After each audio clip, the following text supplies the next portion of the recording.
How to remove payment method from Lyft. Hi everyone, welcome back to our channel. In today's guide video, I'll simply guide you through the steps on how you can remove your payment method from Lyft. So make sure to watch this video till the end. If you would like to remove your payment method from Lyft, it's actually quite very simple to do so. All you have to do is go ahead and then first of all, make sure to launch the Lyft application over here. Once you launch a Lyft app, you want to make sure to go ahead and make sure that you're signed into your account. If you've happened to link a payment account before and now you'd like to remove that payment method, all you have to do is tap the three lines option located at the top left hand corner of the screen.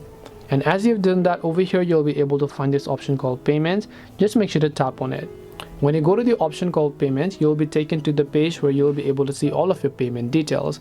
So all you have to do is just go ahead and then make sure that you view those details. And once you go ahead and select a card that you would like to remove, you can go ahead and then remove them accordingly from here.